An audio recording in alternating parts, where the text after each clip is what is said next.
Bismillahirrahmanirrahim. Assalamualaikum warahmatullahi wabarakatuh. Salam sejahtera untuk kita semua. Perkenalkan, nama saya Dedi Nopriyadi, kelas TIC 2017 dari Fakultas Komputer Universitas Kuningan. Kali ini kita sudah tersambung melalui media audio Discord dengan Saudara Iqbal. Halo Saudara Iqbal. Halo Saudara Dedi. Ya, silakan untuk memperkenalkan diri terlebih dahulu. Perkenalkan, nama saya Iqbal Rizky dari TIC 2017, Fakultas Ilmu Komputer. Ya, pada kali ini kita akan mempresentasikan model dan simulasi. Pada model dan simulasi ini kita akan membuat monitoring kelembaban tanah pada lahan pertanian yang tentunya lahan pertanian tersebut adalah lahan pertanian yang modern. Nah, pada lahan pertanian ini untuk monitoring ini kita akan memanfaatkan teknologi IoT atau yang lebih dikenal dengan kepanjangan Internet of Things. Nah, Internet of Things ini memanfaatkan perangkat keras Arduino untuk mengirim data dan juga untuk mengambil data kelembaban dari tanah menggunakan sensor kelembaban tanah yang disambungkan dengan Arduino dan Arduino membaca berdasarkan angka digital dan kemudian diupload ke dalam database. Nah, di sini kita menggunakan database yang kita akan gunakan adalah database Firebase. Mengapa menggunakan database Firebase?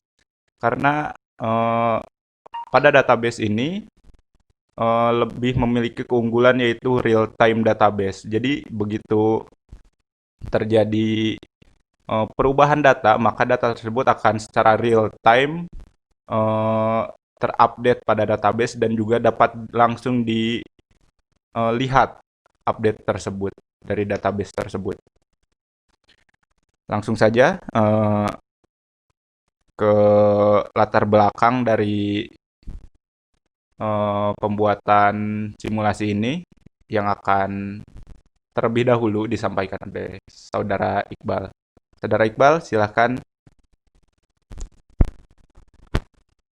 Ya, di sini saya akan menjelaskan latar belakang pengambilan monitoring kelembaban tanah pada lahan pertanian. Di sini latar belakangnya adalah perkembangan teknologi informasi dan komunikasi saat ini sudah hampir digunakan pada sebagian sektor, tak terkecuali pada sektor pertanian. Di sini juga ada data penduduk Indonesia yang bekerja pada sektor pertanian menurut BPS, Badan Pusat Statistik. Pada bulan Februari tahun 2016, tercatat ada 31,74% angkatan kerja di Indonesia atau setara dengan jumlah sekitar 124 juta jiwa. Pada tahun 2017, tepatnya bulan Februari juga, ada angka kenaikan dari 31,74% menjadi 31,86% angkatan kerja di Indonesia. Data tersebut menunjukkan bahwa sektor pertanian masih menjadi bagian terpenting penunjang perekonomian. Tanah sebagai faktor utama dalam hortikultural harus diperhatikan dengan sebaik-baiknya agar dapat memberikan hasil sesuai dengan yang diharapkan. Faktor penting yang mempengaruhi kualitas lahan pertanian yaitu kelembaban tanah. Apabila kelembaban tanah terlalu tinggi, maka peningkatan aktivitas zoospora yang disebabkan oleh Pythium sp dapat mengganggu kesehatan tanaman. Permasalahan tersebut dapat terselesaikan dengan adanya sistem monitoring yang berbasis IoT, yang dapat memudahkan untuk mengukur dan memantau kondisi tanah dan tanaman. IoT dapat memonitoring secara real-time dan dapat diatur waktu monitoring melalui microcontroller. Berdasarkan hal tersebut, maka penulis terdorong untuk melakukan penelitian mengenai bagaimana sulitnya monitoring kelembaban tanah pada tanaman hortikultural secara real-time, sehingga informasi yang dihasilkan bisa digunakan untuk pengambilan keputusan dalam mengolah pertaniannya. Tujuan dan manfaatnya adalah salah satunya tujuan untuk memonitoring nilai kelembaban pada tanah dan mengontrol penyiraman tanah untuk pengambilan keputusan dan mengelola tanah lahan pertanian. Sedangkan manfaatnya untuk mempermudah dan mengefisienkan waktu petani dalam melakukan penilaian terhadap kelembaban tanah. Karena jika dilakukan secara manual akan memakan waktu yang cukup lama. Ya, terima kasih ya Saudara Iqbal yang sudah memaparkan eh, latar belakang dan juga tujuan dan manfaat dari eh, dibuatnya simulasi ini. Nah, selanjutnya akan saya paparkan juga ya mengenai model dan perancangan dari project yang akan dibuat ini.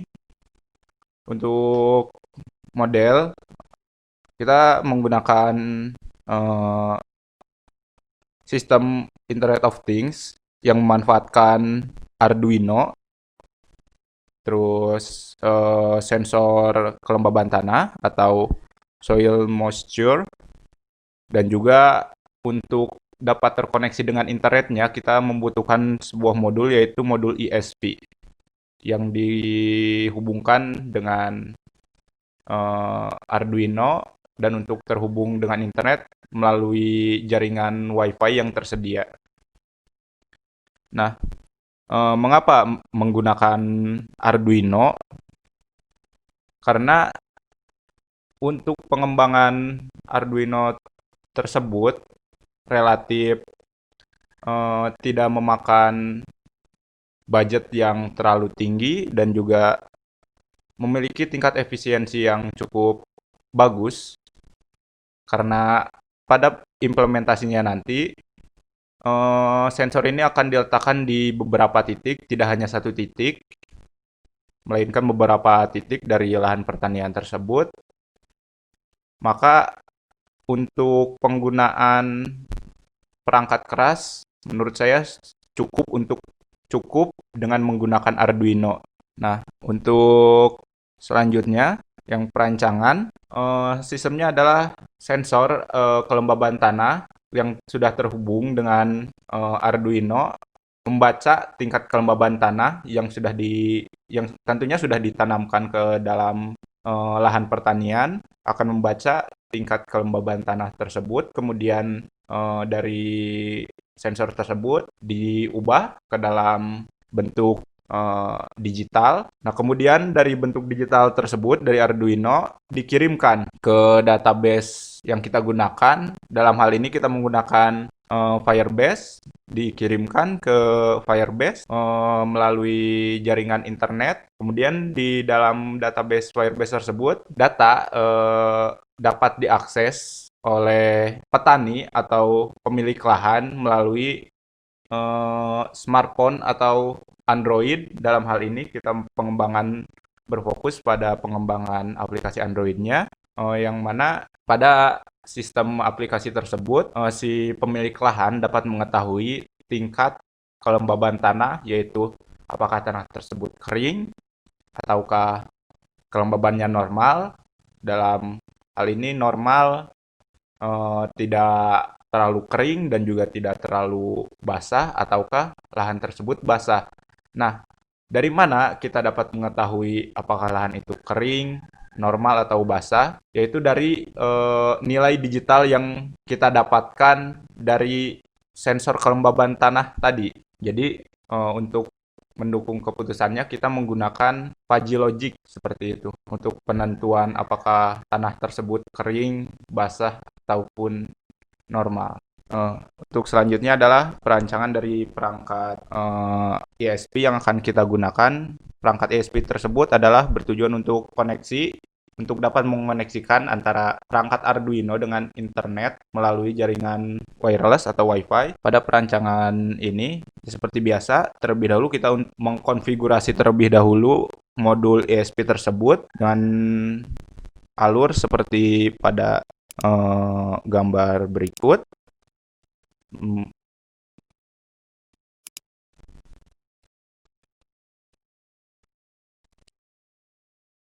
Nah, begitu tadi penjelasan singkat dari saya mengenai model dan simulasi monitoring kelembaban tanah pada lahan pertanian yang memanfaatkan teknologi Internet of Things. Nah, kesimpulan dari hasil ini dan juga saran dari hasil ini akan dibacakan oleh Saudara Iqbal kembali. Silakan Saudara Iqbal. Ya, di sini saya akan membacakan kesimpulan saran dari monitoring kelembaban tanah pada lahan pertanian. Berdasarkan hasil dan analisis yang telah dilakukan, dapat disimpulkan ya, bahwa hasil rancangan sistem monitoring kelembaban tanah ini dapat digunakan untuk memonitoring lahan pertanian dengan kondisi tanah yang dihasilkan adalah basah, lembab, dan kering. Dari hasil pengujian yang telah dilakukan, pengukuran kelembaban tanah dengan menggunakan sensor soil moisture dapat mengirimkan dengan baik nilai kelembaban tanah ke Arduino dan ditransmisikan ke layar komputer dan LCD. Jika kondisi tanah dalam keadaan kering, maka nilai range yang ditampilkan akan tinggi atau tanah dalam kondisi kering. Demikian juga sebaliknya pada saat hujan turun atau tanah dalam keadaan basah, maka nilai range yang dihasilkan akan rendah atau tanah dalam keadaan basah dan lembab. Kondisi basah ketika mendapatkan keluaran dengan range batas bawah yaitu 150 dan batas atas 339. Kondisi lembab ketika mendapatkan keluaran dan range atas batas bawah 340, batas atas 475. Kondisi kering ketika mendapatkan nilai sensor dengan range batas bawah yaitu 476 dan batas atas 1023. Sesuai dengan batasan dari hasil dari penelitian ini, bahwa penelitian ini hanya sampai pada batas monitoring kelembaban tanah sehingga perlu dilanjutkan pada penggunaan kontrol otomatis dan penambahan machine learning pada aplikasi yang telah berdasarkan informasi yang kelembaban tanah yang telah ditransmisikan. Ya, terima kasih kepada Saudara Iqbal tentunya yang saat ini sudah membacakan ya, menyampaikan lebih tepatnya kesimpulan dan saran dari pengembangan yang sekarang dibuat. Mungkin cukup sekian ya dari saya dan juga Saudara Iqbal mengenai pemaparan perancangan sistem monitoring kelembaban tanah pada lahan pertanian. Mohon maaf jika terdapat kata atau penyampaian yang kurang jelas atau kurang tepat dari kami. Di sini kami juga masih belajar dan juga terus belajar mengenai materi ini, pengembangan ini untuk terus kita dapat kembangkan secara bersama-sama. Akhir kata saya ucapkan wassalamualaikum warahmatullahi wabarakatuh. Semangat!